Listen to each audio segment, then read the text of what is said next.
Hi, and welcome to the Las Vegas Fire and Rescue Training and Education Program.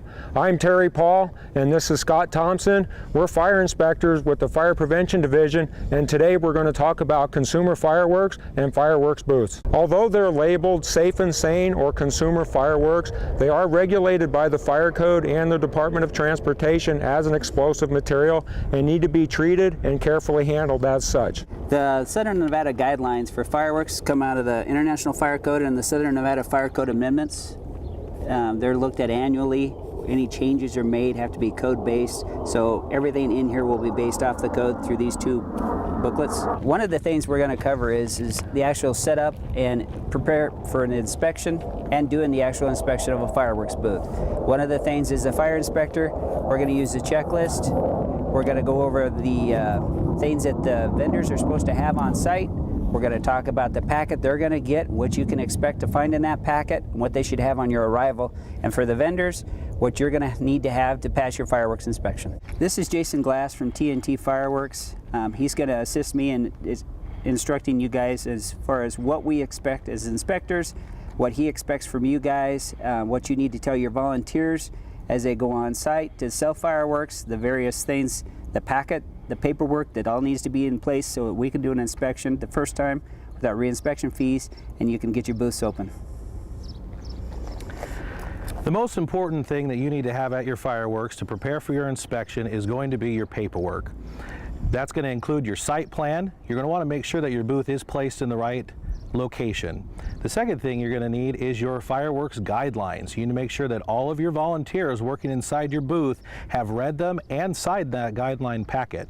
The third thing you're going to need is your invoice and inventory list to make sure that the fireworks you have on site are the ones that you were given. Make sure they're the proper fireworks. The fourth piece of paper you're going to have is your certificate of completion of the fire training. That's the paper you're going to get at this meeting tonight. We're going to do a quick walkthrough of how and what you should look for on a booth and how you should set your booth up to avoid any conflicts and problems. So right now you see the cones. We have the cones set 10 feet away from the booth. Minimum distance for vehicles, 10 feet. All your storage of your fireworks has to be more than 20 feet away from here. So as you can see, the booth has signage. We have the no smoking. We have the signage. We have no smoking over the exits. The booth has 2 exits. We're coming through, all the way through. As you notice in the booth, there is nothing in the middle. There is a clear exit pathway. Here we have a current fire extinguisher visible with a current tag. And then as you go, people will have chairs. There just needs to make sure that we maintain an aisleway at all times. As you can see, the booth we're in right now has no roof. The booth you will have a roof on it. So for visual effects, we left the roof off. One thing that is allowed is they can put a tarp over the top of their booth as long as it's fastened with grommets with screws into the structure itself. No loose blocks, no tie downs will be allowed. Now we're going to walk through a typical fireworks booth inspection. How you doing today? Hey, doing good, Inspector. Scott, how you doing? Jason Glass, nice to meet you. Nice to meet you too. You got your paperwork, Jason? I do have my paperwork right here. Okay, I see we got our check off for our attendance of the orientation. We got our guidelines. Has everybody in the booth signed the paperwork? Everybody has signed the paperwork. Okay, we got our proof of insurance in here. Our inventory's here. We'll go over that later. How old are your children here? Well, my oldest is 11 and then my daughter is 8. Unfortunately, nobody under the age of 14 is allowed this year. Next year, we're going to raise the age to 16 to be in a booth. Sorry guys, looks like you can't work in the booth anymore.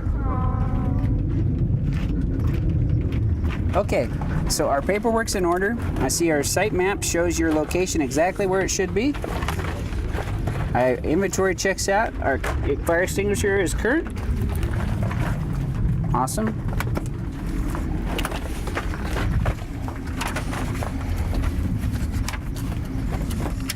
Aisleway's nice and clear. Appreciate you not having tables and chairs in here for obstructing our exits.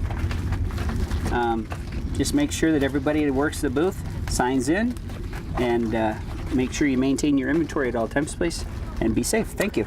Thank you, Inspector. Some items that were not shown in the video are shade canopies.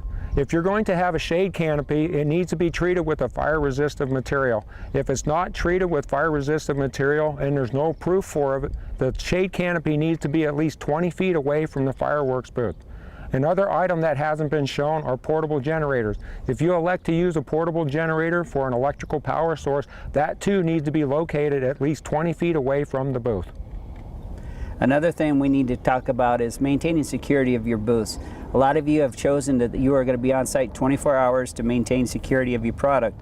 So that means when at nighttime when your booth is closed, you're in the booth with the product, not in your car, not away from the booth. To summarize what we've just covered, we talked about the booth setup in accordance with the site plan and proper setback distances to fire hazards such as parking, generators, and cooking equipment. Jason, do you have anything to add? Just to all the operators that are going to be running their fireworks booth this year, we want you to understand that the compliance with these guidelines is your responsibility. You need to make sure that you are educated on them as well as all of your volunteers. The last thing any one of these fine inspectors want to hear when they come to a booth is, "I'm just a volunteer, I don't know." It is your responsibility as an operator to understand everything that was discussed in this meeting and in this video. We look forward to working with all of you. I'd like to thank Jason and TNT and everybody involved in this and remind everybody to have a happy and safe 4th of July.